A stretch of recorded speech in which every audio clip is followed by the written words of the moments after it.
चलिए दोस्तों, अब हम लोग स्टार्ट करने वाले हैं कि डिफरेंस क्या रहेगा जब पार्टनरशिप में हम लोग जाते हैं या फिर हम लोग कोई दूसरी एंटिटी ऑफ फॉर्म जो है स्टार्ट करते हैं। तो there are many things, different types of the entities हमारे पास में रहेगी।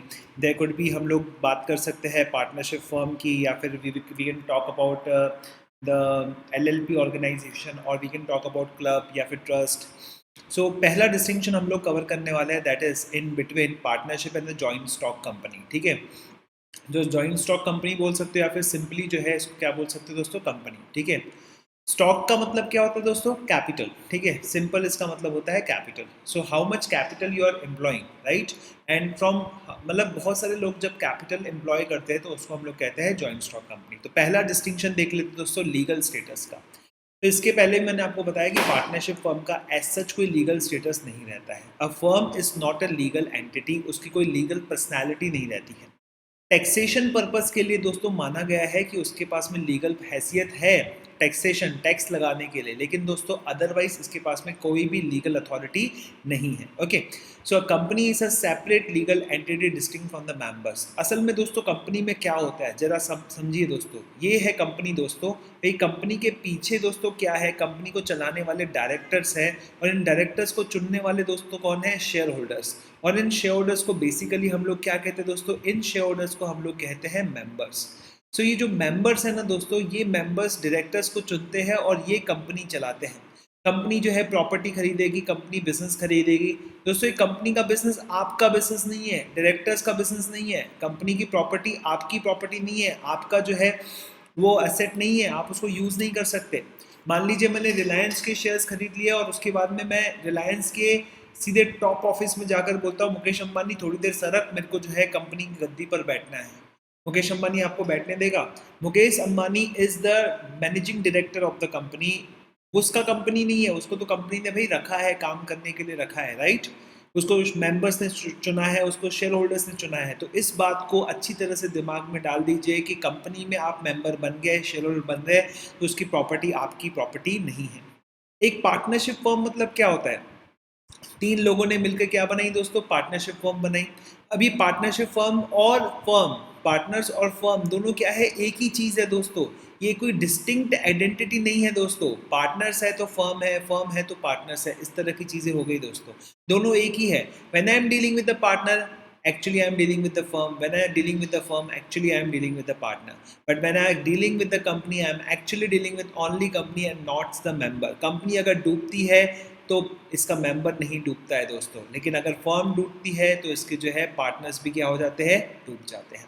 तो देयरफॉर दोस्तों ध्यान रखिएगा, मेंबर्स और फर्म्स जो है दोनों एक जैसी रहती है। बट इन कैसे जॉइंट स्टॉक कंपनी के अंदर में ऐसा नहीं हो। So we have Solomon versus Solomon case.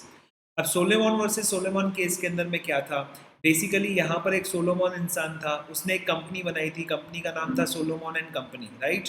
अब ये कंपनी में जाके जो है काम करता था एज ए एम्प्लॉय, और इस कंपनी का काम था एयरक्राफ्ट चलाना। एयरक्राफ्ट जो है क्रैश हो जाता है। उसके बाद जो सोलेमन की वाइफ है वो एम्प्लॉय कॉम्पनसेशन मांगती है, ठीक है, विडो जो है कॉम्पनसेशन मांगती है, कंपनी से कॉम्पनसेशन मांगती है।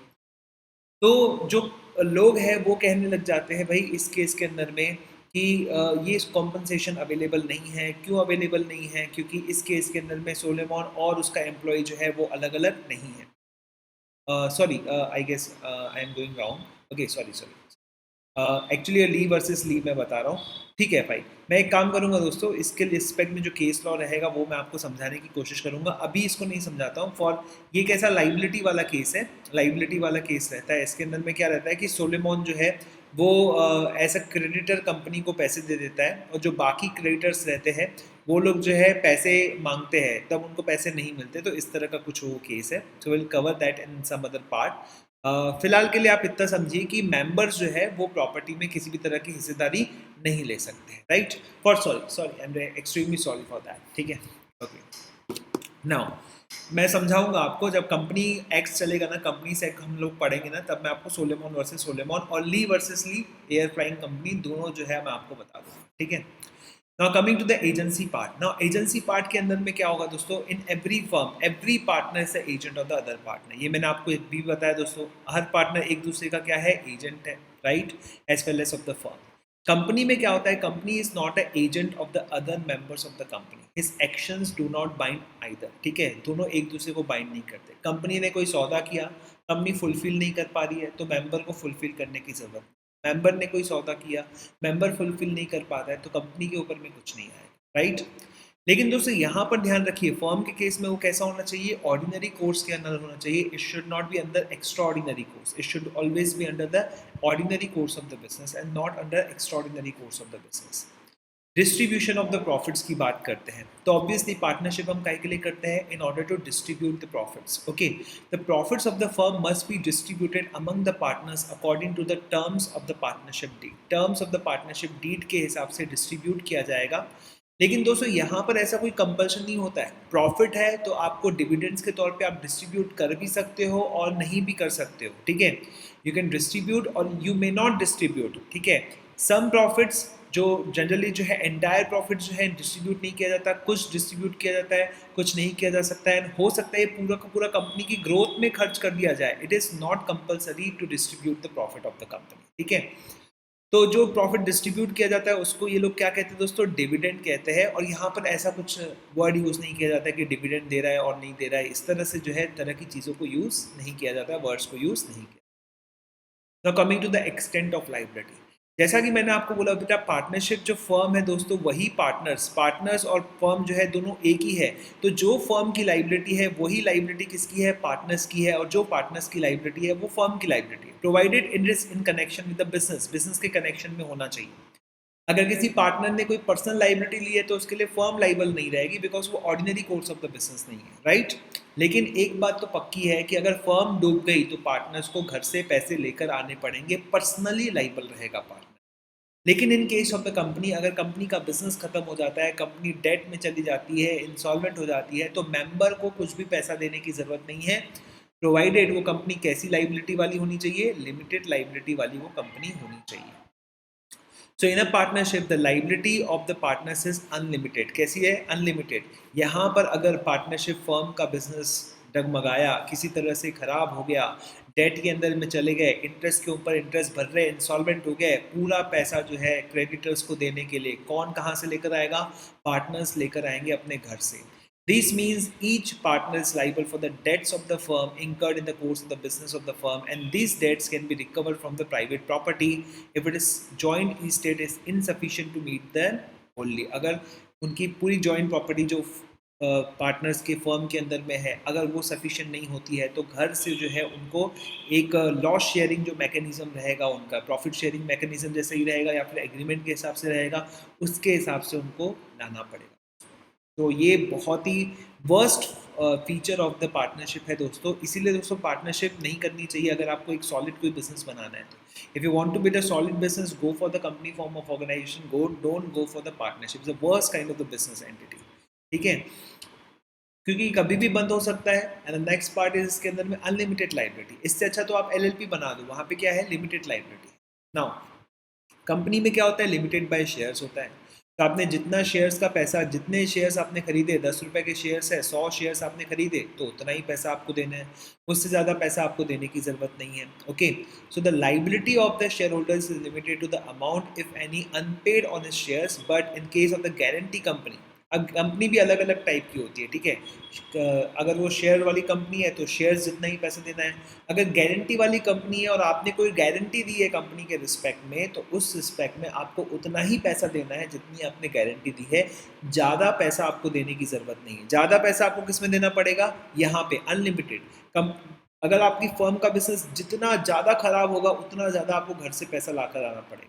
लेकिन in case of a company आपको जो है उतना ही पैसा देना है जितना शेयर्स आपने खरीदने का वादा किया था या जितनी गारंटी आपने उनको लिख कर दी थी, उससे ज़्यादा आपको पैसा देने की ज़रूरत नहीं है।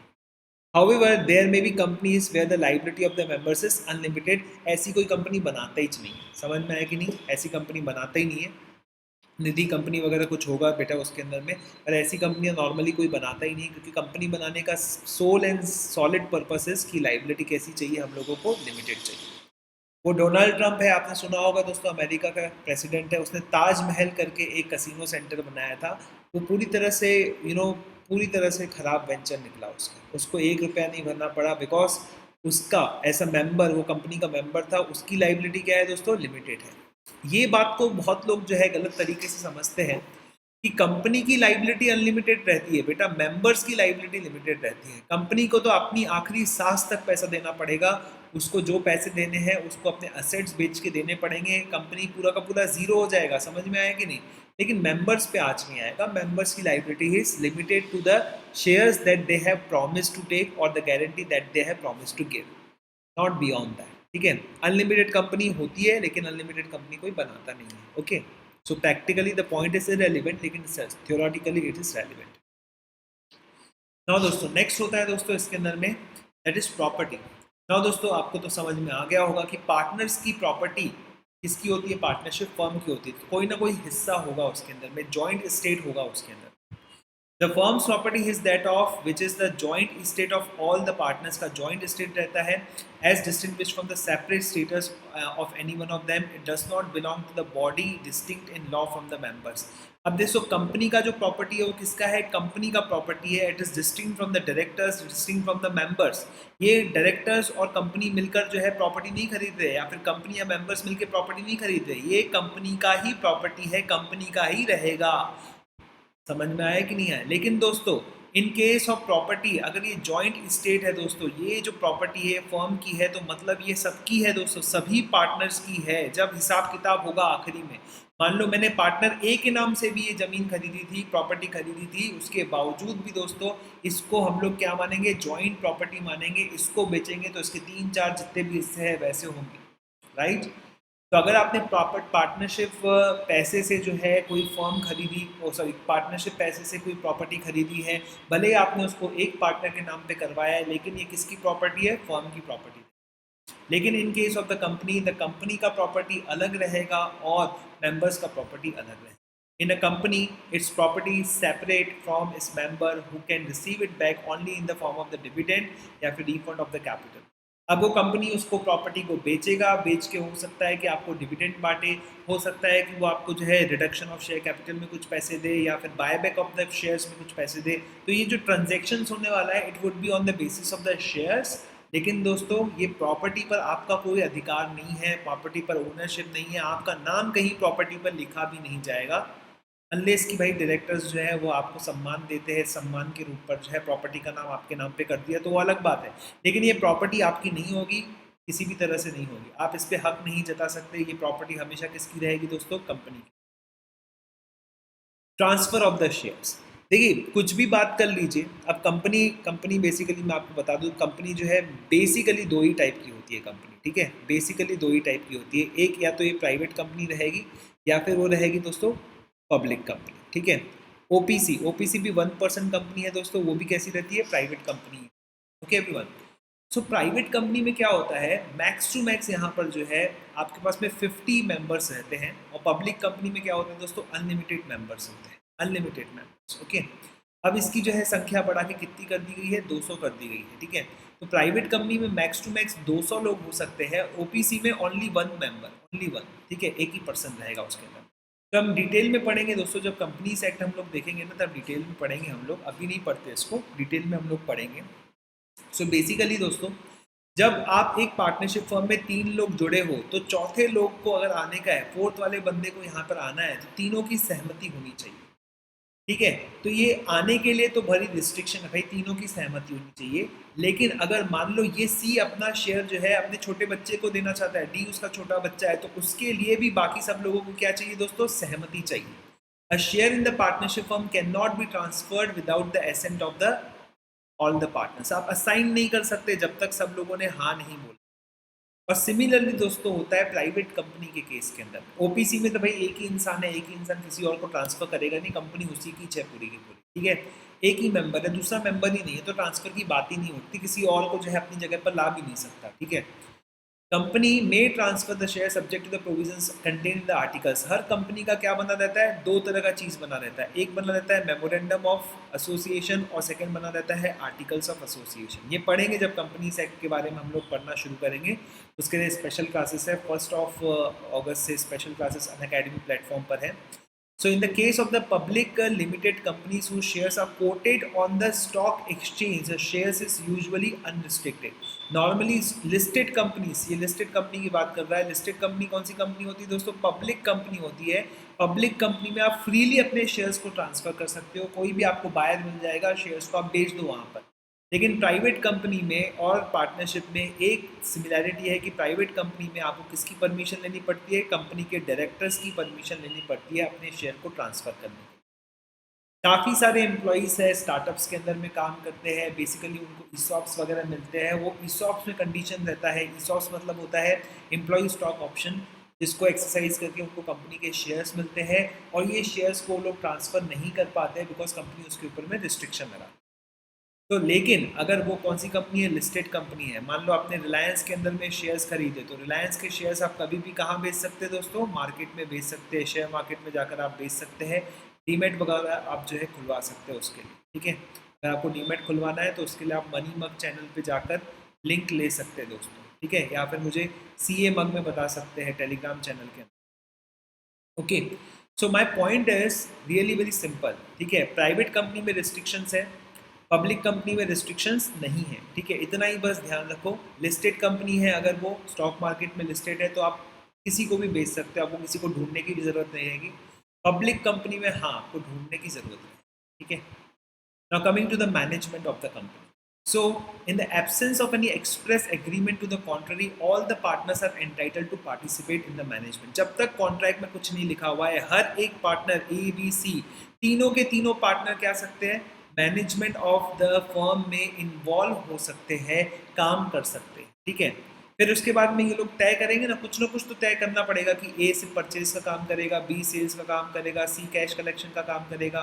राइट, इस तरह से वो लोग तय कर सकते हैं. लेकिन अगर कुछ तय नहीं किया हुआ है तो सब काम कर सकते हैं. यहाँ पे दोस्तों क्या चाहिए? म्यूचुअल ट्रस्ट चाहिए, म्यूचुअल अंडरस्टैंडिंग चाहिए दोस्तों. जब तक म्यूचुअल ट्रस्ट और अंडरस्टैंडिंग नहीं आता है ना, तब तक एक बहुत ही बढ़िया ऑर्गेनाइजेशन आप बना नहीं सकते हो. ओके, अब मेंबर्स, यहाँ पर क्या होता है दोस्तों? कंपनी में जितने भी मेंबर्स है, they are not entitled to take part in the management of the company. उसके लिए क्या करना पड़ेगा दोस्तों? उसके लिए इलेक्शंस होगा, इलेक्शन से डायरेक्टर्स अपॉइंट होंगे, वो पार्टिसिपेट करेंगे दोस्तों. The members however enjoy the right of attending the general meeting. साल में एक बार उनको बुलाया जाएगा जनरल मीटिंग के तौर पे, वोटिंग के लिए उनको इनवाइट किया जाएगा. And they can decide, they can ask the questions there also. ठीक है, they can decide the election of the directors, appointment of the directors और अपॉइंटमेंट ऑफ द ऑडिटर्स. ठीक है, ऑडिटर्स मतलब CA लोग होता है भाई. ठीक है, ये सब कौन करने वाला है? हमारे मेंबर्स करने वाले. Then comes registration. तो बात ध्यान रखिए दोस्तों अच्छी तरह से, registration of the partnership firm is not compulsory. हालांकि दोस्तों महाराष्ट्र में ये क्या है दोस्तों? Compulsory. A company can not comes to exist unless register under companies act 2013. आपको कंपनी को रजिस्टर करवाना कंपलसरी है, it's a legal requirement. Winding up, winding up का मतलब होता है दोस्तों बंद होना. तो पार्टनरशिप बंद होना बहुत ही सिंपल चीज़ है भाई, समझ में है कि नहीं? पार्टनर्स एग्री कर रहे, पूरे फॉर्म को आप बंद कर सकते हो. यहाँ पे जो है डिसोल्यूशन बाय नोटिस भी होता है कि नोटिस दिया तो आपने जो है पूरा बंद कर दिया, इट इज़ ऑल्सो पॉसिबल. तो ये बहुत ही खतरनाक फॉर्म ऑफ ऑर्गेनाइजेशन है, कभी भी कुछ भी हो गया पार्टनर्स जो है बंद कर दें. लेकिन दोस्तों कंपनी अलग रहती है अपने मेंबर से. मेंबर मर जाए लेकिन क्या नहीं बंद होने वाली? कंपनी नहीं बंद होने वाली. कंपनी को बंद करना इतना आसान नहीं है. बनाने के लिए लीगल प्रोसीजर की थी, उससे डबल लीगल प्रोसीजर आपको फॉलो करनी पड़ेगी उसको बंद करने के लिए.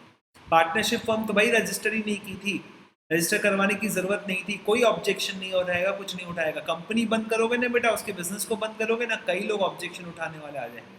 टैक्स वाले ऑब्जेक्शन उठाने के लिए आ जाएंगे, एम्प्लॉइज ऑब्जेक्शन उठा सकते हो उसके अंदर में. राइट, जिन गवर्नमेंट अथॉरिटीज़ के ड्यूज बाकी है वो सभी आपके ऊपर में ऑब्जेक्शन उठा सकते हैं. A company being a legal person is neither wind up by the NCLT or its name is stuck by the register of the company. देखिए लीगल पर्सन है ना, इसको ख़त्म करना है तो इसको लीगल अथॉरिटी ख़त्म कर सकती है. वो लीगल अथॉरिटी कौन सी है? NCLT है या फिर ROC है. ये इसके नाम को रजिस्टर से हटा सकती है. राइट, लेकिन कंपनी बंद करना इतना आसान नहीं होता. एक लंबी लीगल लड़ाई भी आपको लड़नी पड़ सकती है इसके लिए, कंपनी को बंद करने के लिए. उसके सभी मेंबर्स अगर मर भी गए दोस्तों तो भी कंपनी एग्जिस्टेंस में रहेगी. फिर से ये किसकी हो जाएगी? जिसका कोई नहीं होता उसकी कौन होती है? सेंट्रल गवर्नमेंट होती है. इसके पास चल जाएगा दोस्तों सेंट्रल गवर्नमेंट. ये मेंबर्स हैं, मेंबर्स लोगों के बछड़े लोग हैं तो उनके पास में शेयर्स चले जाएंगे. वो बचड़े लोग भी नहीं है दोस्तों, सब पूरा का पूरा किसके पास आ जाएगा, सेंट्रल गवर्नमेंट के पास में आ जाएगा। चलिए दोस्तों, उसके बाद हम लोग देखेंगे basics, we are going to cover the basics and all. तो नंबर ऑफ द मेंबरशिप आप देख सकते हैं दोस्तों, पार्टनरशिप के अंदर में कुछ भी कर लो 100 से ज़्यादा एक्सीड नहीं होना चाहिए। कंपनीज एक्ट ने रिस्ट्रिक्ट करके रखा है कितना दोस्तों, 50 पर रिस्ट्रिक्ट करके रखा है उसको, 50 पर रिस्ट्रिक्ट रखा है। Maximum partners in the partnership firm कितने हो सकते हैं, 50 हो सकते हैं, 50 से ज़्यादा नहीं हो सकते। Now, in the case of the joint stock company आप देखेंगे दोस्तों, a private company may have as many as 200 members। कितने members हो सकते हैं, 200 members हो सकते हैं। मैंने गलती से जब भी 50 बोल दिया था, लेकिन it can have maximum 200 members but not less than 2। Minimum कितने होना चाहिए, 2। ठीक है, प्राइवेट कंपनी में दोस्तों, प्राइवेट कंपनी में मिनिमम मेंबर्स कितने चाहिए, 2, और मैक्सिमम कितने हो सकते हैं दोस्तों, 200। और पब्लिक कंपनी में अगर हम लोग बात करते हैं तो इन case of a public company minimum कितने चाहिए दोस्तों, 7, और मैक्सिमम का कोई भी लिमिट नहीं है, देयर इज अनलिमिटेड। रिलायंस के देख लो दोस्तों, 30 लाख शेयर होल्डर्स है। A private company can also be formed by one person known as one person company। one person company, हाँ, one person company में कितना मेंबर होगा, सिर्फ एक, only one, 2 भी नहीं चलेगा, one, only one होना चाहिए इसके अंदर। A private OPC is nothing but what, OPC is private company। okay? Duration of the existence, कितने समय के लिए एग्जिस्ट करेगी, ये सभी चीजें देखते हैं। Unless a contract to the contrary, ठीक है, डेथ, इंसॉल्वेंसी, रिटायरमेंट, इन सब की वजह से क्या हो जाता है, डिसोल्यूशन हो जाता है। 3 पार्टनर थे, एक मर गया, डिसोल्यूशन हो गया। हालांकि वो लोग क्या कर सकते हैं, 2 लोग कैरी कर सकते हैं फर्म को, ठीक है, ये कैरी कर सकते हैं, लेकिन पहला कॉज देखिए हमेशा किसका रहेगा दोस्तों, खतरा किसका मंडराता रहेगा, डिसोल्यूशन का। लेकिन एक कंपनी में क्या होता है दोस्तों, परपेचुअल सक्सेशन होता है, उसके अंदर में परमानेंट सक्सेशन होता है। परमानेंट सक्सेशन का मतलब क्या होता है, कंपनी हमेशा चलती रहेगी, मेंबर्स आते जाते रहेंगे, डायरेक्टर्स बदलते रहेंगे, बिजनेस भी बदलता रहेगा, लेकिन कंपनी हमेशा रहेगी। Now will discuss the distinction between the partnership and the club. इन दोनों के बीच में हम लोग डिस्टिंक्शन देखने वाले। So let us start. So basically दोस्तों आप देखिए, दोनों एसोसिएशन है, इसमें भी लोग हैं, इसमें भी लोग हैं, दोनों में लोग हैं, राइट। पार्टनरशिप में एक चीज़ आप करते हो, आप बिजनेस करते हो, राइट। और बेसिकली दोस्तों ये बिजनेस किया जाता है आउटसाइडर से। You want to earn the profit from outsiders and you want to distribute among the partners. Club मतलब क्या होता है, club is the best place to meet and hang with the guys, इस तरह का गाना है ना, ठीक है, चेन स्मोकर्स का, ठीक है। Basically club is association where people are there to promote each other, people are there to promote each other, they have some object, they have a mutual object and they are working for that mutual object। it could be the improvement of the health, gym club खोल दिया आपने, recreation facilities के लिए आपने एक club खोल दिया। सो इस association of the person forms the object of not earning profit. अगर प्रॉफिट हुआ भी तो किसके बीच में बांट देंगे, क्लब के मेंबर्स के बीच में ही बांट देंगे। The primary intention is not to earn the profit from the members, the primary intention is to charge the members and if there is a profit it would be distributed again back to the members। तो इसमें profit बाहर वालों से कमाने की बात नहीं की जा रही है, विद इन द ऑर्गेनाइजेशन से ही जो है प्रॉफिट कमाने की बात चल रही है, not from the outside, basically not from the outside. So relationship देखेंगे दोस्तों, किस तरह का relationship, the person forming a partnerships are called the partners, they are the agent for the other partners. In the case of the person forming a club are called the members, उसको क्या कहा जाएगा, members. यहाँ पे क्या कहा जाएगा दोस्तों, पार्टनर्स, और यहाँ पे क्या कहा जाएगा दोस्तों, मेंबर्स, ठीक है। अ member of a club is not the agent of the another person. देखो पार्टनर एक दूसरे का क्या होता है, मेंबर और एजेंट होता है, ठीक है। एंड यहाँ पर दोस्तों ये एक दूसरे के क्या है, मेंबर्स है, ठीक है। ये प्रिंसिपल और एजेंट का रिलेशनशिप है, यहाँ पर प्रिंसिपल एजेंट का रिलेशनशिप नहीं है, यहाँ पर म्यूचुअल एजेंसी है, यहाँ पर कोई भी म्यूचुअल एजेंसी नहीं है, ठीक है। Interest in the property, property में अधिकार, मेरा किसी क्लब में मेंबरशिप है इसका मतलब ये नहीं है कि उसकी प्रॉपर्टी मेरी है, मैं उसको अपने मन चाहे तरीके से यूज कर सकता हूँ, no. A member of the club has no interest in the property of the club, ठीक है, while partner has interest in the property of the firm। Now coming to the next point, dissolution की हम लोग बात करें तो दोस्तों partnership firm जो है कभी भी खत्म हो जाती है। Change in the partners of the firm affects is existence. कोई जो मर गया, कोई रिटायर हो गया तो कुछ भी हो सकता है, इंसॉल्वेंसी होगी तो फर्म बंद हो सकती है। लेकिन in case of the club, अगर एक मेंबर को कुछ हो गया, वो मर गया, अगर वो इंसॉल्वेंट हो गया, अगर वो निकलना चाहता है, तो ऐसे केस में क्लब बंद नहीं होता है, क्लब रहता है। तो मोस्ट ऑफ द क्लब जो है 200 साल, 300 साल, 500 साल से रहते हैं। तो change in the membership of the club does not affect his existence. ठीक है, मेंबर्स पूरे के पूरे चले जाए, मर जाए, तो भी जो है क्लब चलता रहेगा। It's like a company, it is having a perpetual succession. Now, the next we will talk about the distinction between the partnership and the joint Hindu family. अब ये सिस्टम जो है सिर्फ इंडिया के अंदर में जॉइंट हिंदू फैमिली बोला तो जॉइंट हिंदू फैमिली होगा, इसके अंदर में मुस्लिम फैमिली नहीं आएगा। ओके, कई लोगों को लगता है सर वहाँ पर भी सेम सिस्टम चलेगा। नो, यहाँ पर एक एक्ट है, एक्ट का नाम है हिंदू सक्सेशन एक्ट। ठीक है, तो ये हिंदू सक्सेशन एक्ट के हिसाब से काम करने वाला है। ठीक है, Hindu succession act, see what it is. Okay, तो सबसे पहले मोड ऑफ क्रिएशन की बात करते हैं। तो बेसिकली पार्टनरशिप बनाने के लिए क्या चाहिए दोस्तों? एग्रीमेंट चाहिए। और यहाँ पर दोस्तों फैमिली बनाने के लिए एग्रीमेंट की ज़रूरत नहीं है। बच्चे को माँ को नहीं बोलना है माँ तुम्हारे घर पे आ रहा हूँ, मेरी प्रॉपर्टी तैयार रखना। यहाँ पैदा हुए मतलब आप किसका पार्ट हो गए? जॉइंट हिंदू फैमिली बिजनेस के पार्ट हो गए। Basically it's a form of business entity. हाँ, ये क्या है बेटा? It is a business form है। ठीक है, ये बिजनेस फॉर्म है, इंडिया में प्रचलित है, काफ़ी सालों से चला आ रहा है। The right in the joint family is created by the status by birth। आप पैदा हुए, किसके घर में पैदा हुए, ठीक है, इसके बेसिस पे डिसाइड करेगा आपका फ्यूचर। ठीक है, सिस्टम कुछ ऐसा है, कुछ एक तरह से एक ऐसा सिस्टम है जो पचता नहीं है। क्योंकि क्या है, इसकी वजह से किसी भी बंदे को आप बताओ महान बना देते हो क्योंकि वो उस फैमिली में पैदा हुआ करते। नेपोटिज्म आपने तो देखा होगा सुशांत सिंह राजपूत के केस में। देन उसके बाद में आप देखोगे इसके अंदर में बहुत सारे फेवर्स किए जाते हैं फैमिली मेम्बर्स के रिस्पेक्ट। तो ये बिजनेस फॉर्म है, इट्स अ बिजनेस फॉर्म। ठीक है, डेथ ऑफ द मेंबर, अगर कोई मेंबर मर गया, पार्टनर में कोई पार्टनर बन गया, तो क्या हो सकता है? डिसोल्यूशन हो सकता है। लेकिन अगर इसमें कोई मरा तो फैमिली बिजनेस है, वो चलता रहेगा। Family business, death of a member in the Hindu undivided family does not give rise to the dissolution of the family। Family business नहीं बंद होगा। हमारा बड़ा वाला बंदा भी मर गया, छोटा वाला बंदा भी मर गया, कोई भी मर जाए, लेकिन फैमिली बिजनेस बंद नहीं होता। सिंधी, मारवाड़ी, गुजराती, जैन फैमिली बिजनेस बंद ही नहीं करेंगे। नौकरियां छोड़ के आ जाएंगे, घर पे बैठने लग जाएंगे, फैमिली बिजनेस बंद नहीं करते भाई। कोई चले भी गया तो फिर वो नौकरी छोड़ के आएगा वापस, बोलेगा नहीं मेरे को अपना वापस से फैमिली बिजनेस संभालना है। ऐसे कैसे मैं अपने फैमिली बिजनेस को, जमाए बिजनेस को बंद करूँ? ठीक है, management, talking about the management, सभी पार्टनर्स जो है क्या कर सकते हैं दोस्तों? यहाँ पे मैनेज कर सकते हैं। लेकिन यहाँ पे दोस्तों मैनेजमेंट का राइट किसके हाथ में है? एडल्ट, सबसे बड़ा एडल्ट मेंबर, जिसको हम लोग क्या कहते हैं? कर्ता को कहते हैं। ये कर्ता के ऊपर सब कुछ डिपेंड करता है, वही सब डिसाइड करेगा। ठीक है, और अभी इसके अंदर में किसको जोड़ा गया है? मेल और फीमेल दोनों पार्टनर्स को, यहाँ पे दोनों मेंबर्स को यहाँ पे जोड़ा गया है। वो भी क्या कर सकते हैं दोस्तों? मैनेजमेंट कर सकते हैं। लेकिन everything will vest in the power of the karta. Karta के पास में रहेगा पूरा का पूरा पावर।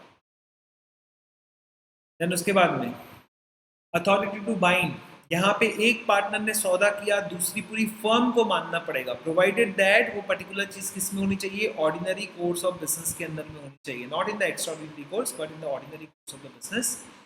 यहाँ पर कर्ता जो कि मैनेजर है, ठीक है, that has authority to bind. वो अथॉरिटी क्या कर सकता है? डेलीगेट कर सकता है अदर मेंबर्स को। ठीक है, लेकिन सब बातें किसके पास में रहेगी दोस्तों? कर्ता के पास में रहेगी। सब पावर, अथॉरिटी देने का भी पावर किसके पास रहेगा? कर्ता के पास। कमिंग टू द लाइबिलिटीज, अगर लाइबिलिटी देखेंगे तो हर पार्टनर की लाइबिलिटी कैसी होती है? अनलिमिटेड। कल को अगर फर्म में कोई प्रॉब्लम गया, इंसॉल्वेंसी हो गई, तो हर पार्टनर को जो है अपने घर से पैसा लाना पड़ेगा, घर से पैसा लाना पड़ेगा जी। अनलिमिटेड लाइबिलिटी रहेगा। ओके, लेकिन हिंदू अनडिवाइडेड फैमिली के अंदर में only the liability of the karta is unlimited and the other copartners are liable only to the extent of their share in the profits of the family business. Right, liability of karta ही क्या है दोस्तों? Unlimited है। बाकी सभी की बात करेंगे तो वो अपने शेयर तक ही सीमित रहेगा, उनके प्रॉफिट के शेयर तक ही सीमित रहेगा।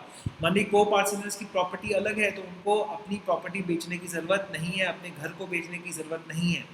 लाइबिलिटी पूरी किसके ऊपर रहेगी, कर्ता के ऊपर रहेगी। इसीलिए दोस्तों कर्ता ने क्या करनी चाहिए, अपनी प्रॉपर्टी ट्रांसफर कर देनी चाहिए इनकेस अगर उसको लगता है कि नहीं डूबने वाला है सब कुछ। ठीक है, चलिए नेक्स्ट हम लोग निकाल लेते हैं यहाँ पर calling for the accounts on closure. ठीक है, जब दुकान बंद हो रही है, जब बिजनेस बंद हो रहा है, तो कौन कौन अकाउंट्स को देख सकता है और कौन कौन अकाउंट्स को नहीं देख सकता है। A partner can bring a suit against the firm for the accounts, provided he also seeks the dissolution of the firm. A partner can bring a suit. अगर किसी पार्टनर को लग रहा है कि हमको 5 साल के लिए अटका दिया, तो वो बंदा क्या कर सकता है, वो बोल सकता है बिजनेस में प्रॉब्लम्स है, हमको लॉसेस हो रहे हैं, हमको इस फर्म के अंदर में नहीं रहना है, तो वो बंदा क्या कर सकता है, सूट फाइल कर सकता है और बोल सकता है कि फर्म को बंद किया जाए। He can seek the dissolution. But joint Hindu family business के अंदर में दोस्तों, on the separation of the joint family, a member is not entitled to ask the accounts. देखो सूट फाइल करेगा यहाँ पे पार्टनर, तो बोलेगा अकाउंट्स दिखाओ मेरे को, सब के सब अकाउंट्स देखने, सब हिसाब किताब करना है।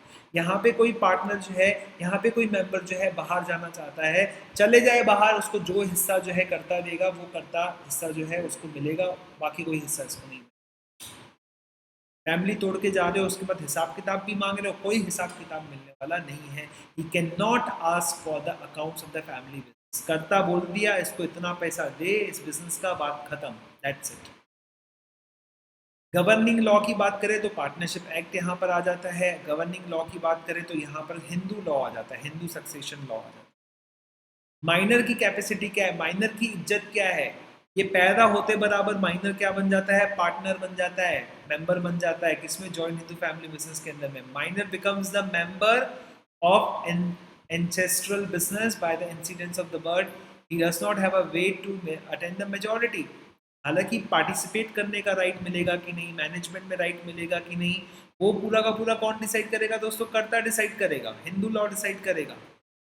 यहाँ पर हम लोग बात करें तो माइनर मिलकर जो है क्या नहीं बना सकता दोस्तों, पार्टनरशिप फर्म नहीं बना सकता, लेकिन एग्जिस्टिंग पार्टनरशिप फर्म के अंदर में माइनर क्या कर सकता है, पार्ट ले सकता है।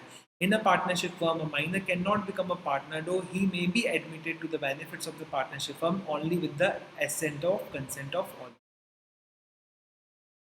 Section number 30।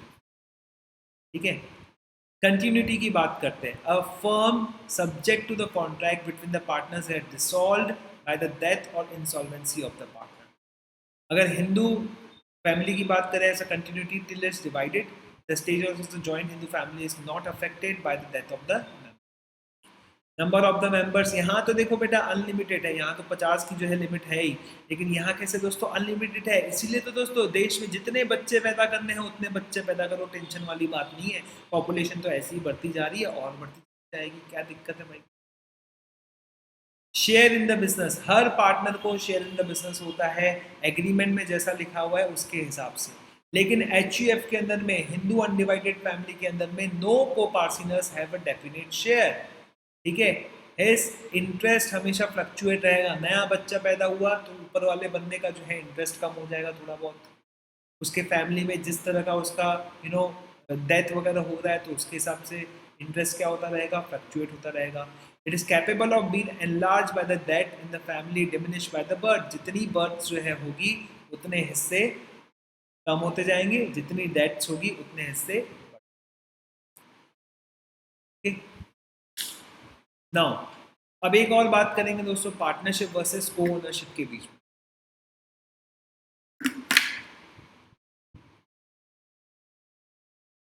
Let me check the sound. Yeah, it's comfortable. Right. अब देखिए बेसिकली दोस्तों, you are the owner of the truck. Suppose आप 3 पार्टनर्स ने मिलके जो है किसको खरीदा दोस्तों, ट्रक को खरीदा। ठीक है, ट्रक को आप प्लाई कर रहे हो। ठीक है, तो ये प्लाइंग बिजनेस हो गया। ठीक है, प्लाई कर रहे हो, जो भी पैसा आ रहा है उससे खर्चे काटने के बाद प्रॉफिट बांट रहे हो। तो यहाँ पर म्यूचुअल एजेंसी भी प्लस ऐड कर दो तो क्या बन सकता है दोस्तों, पार्टनरशिप बन सकता है। लेकिन मान लो मैंने और मेरे कजिन ने मिलकर जो है एक कार खरीदी, we bought the car, and car को हम लोग यूज़ कर रहे हैं, कभी वो चलाने लेकर जाता है, कभी मैं चलाने लेकर, और कभी कभी हम उसको जो है रेंट पे भी दे देते हैं। राइट, तो अब इस केस के अंदर में दोस्तों ये क्या हो गया, को ओनरशिप हो गया। 2 भाइयों का एक ही घर है तो उसको भी क्या बोलते हैं दोस्तों, को ओनरशिप बोलते हैं। तो हम लोग देखेंगे, डिस्टिंक्शन देखेंगे दोनों के बीच में, पार्टनरशिप एंड को ओनरशिप के बीच में। बेसिकली सब चीज़ें कहाँ करती है? माँ। जिसके पास में माँ है उसके पास में पा है। पा मतलब क्या होता है दोस्तों? पार्टनरशिप है। Okay, so first, so partnership always arises out of the contract. Contract से ही अराइज होगा, एग्रीमेंट होना चाहिए, म्यूचुअल कंसेंट होना चाहिए उसके अंदर में। वो एक्सप्रेस भी हो सकता है, ओरल भी हो सकता है, कंडक्ट से भी हो सकता है। जैसे मैंने वो एग्जांपल दिया था आपको, पानी पूरी का जो है उन्होंने स्टॉल लगाया था। को ओनरशिप कैसी होती है? इनहेरिटेंस से आ सकती है। माँ बाप ने जो है आपके लिए प्रॉपर्टी छोड़ के दी, आप दोनों जो है उसके क्या है? ओनर है। ऑपरेशन ऑफ लॉ से आ सकता है, या फिर हो सकता है एग्रीमेंट से भी आए। दो दोस्तों ने मिलकर एक कार खरीदी, कभी वो यूज़ करेगा कभी मैं यूज़ करूँगा, तो ये क्या हो गया दोस्तों? बाय एग्रीमेंट भी आ गया। लेकिन पार्टनरशिप के लिए क्या कंपलसरी है, ज़रा बताओगे दोस्तों? पार्टनरशिप के लिए कंपलसरी है तो दोस्तों क्या है? एग्रीमेंट। एग्रीमेंट होना जरूरी है दोस्तों इसके अंदर। Agreement is must. यहाँ पे एग्रीमेंट की जरूरत नहीं है। Then second comes is the implied agency. A partner in is the agent of the other partner. एक पार्टनर जो है दूसरे पार्टनर का क्या रहेगा दोस्तों? एजेंट रहेगा। He would be the agent, ठीक है। A co owner is not the agent of other co. यहाँ पे कैसा रहता है दोस्तों? म्यूचुअल एजेंसी होती है, माँ होती है दोस्तों इसके अंदर में, लेकिन यहाँ पर क्या नहीं है दोस्तों? माँ नहीं है इसके अंदर, ठीक है। नेचर ऑफ द इंटरेस्ट, किस तरह का हक रहेगा, किस तरह का अधिकार रहेगा, right. There is a community of the interest which means the profit and the losses must be share. यहाँ पर जो है प्रॉफिट एंड लॉसेस शेयर करने पड़ेंगे आपको। यहाँ पे जरूरी नहीं है कि प्रॉफिट एंड लॉसेस शेयर होंगे। यहाँ there may be no clause regarding profit and loss, right. घर टूट गया तो घर को जो है बनाना है तो तू बना दे भाई, मैं नहीं बनवाऊंगा। क्या कर लेगा तू? कुछ नहीं कर सकता। लेकिन पार्टनर्स में ऐसा नहीं होगा। इफ दे हैव डिसाइडेड कि घर की दीवार बनानी है, ये घर मान लो पार्टनरशिप फर्म की प्रॉपर्टी है, तो उसका जो भी खर्चा रहेगा वो सबके अकाउंट में डेबिट होगा ही होगा। Transfer of the interest. अब देखिए दोस्तों, यहाँ पर एक इंटरेस्टिंग पॉइंट है। मेरा हक है, मैं तो किसी को भी ट्रांसफर करूँ, तू कौन होता है बोलने वाला, राइट। तो मैं किसी और के नाम पे ट्रांसफर कर सकता हूँ। मैंने ये कार ली थी, 2 कार ली थी दोस्तों, ये दूसरी जो कार है, सॉरी एक ही कार ली थी अपन ने, और इस एक कार में आधा हिस्सा मेरा है, मैंने अपने पापा को आधा हिस्सा दे दिया, राइट। तो ये तो इंटरेस्ट में कभी भी ट्रांसफर कर सकता हूँ without the consent of the other. मेरे को किसी से पूछने की जरूरत नहीं है। But in case of partnership firm, अगर मैं अपना इंटरेस्ट ट्रांसफर कर रहा हूँ तो बाकी सभी कंसेंट की, बाकी सभी पार्टनर्स की क्या होनी चाहिए? Consent. Consent of all the partners की कंसेंट कंपलसरी है इसके अंदर में। Now then comes the partnership and the association. भाई एसोसिएशन मतलब क्या? दो जने मिलकर कोई ऑब्जेक्ट पे काम कर रहे हैं तो इन दो जनों की क्या होगी दोस्तों? एसोसिएशन होगी। पर पार्टनरशिप में क्या है दोस्तों? पार्टनरशिप में उस एसोसिएशन के साथ में क्या है? बिजनेस है, प्रॉफिट शेयरिंग है, ठीक है। प्लस इसके साथ में और क्या है दोस्तों? Yes, can you guess? इसके साथ में क्या है? माँ है। इसको क्या?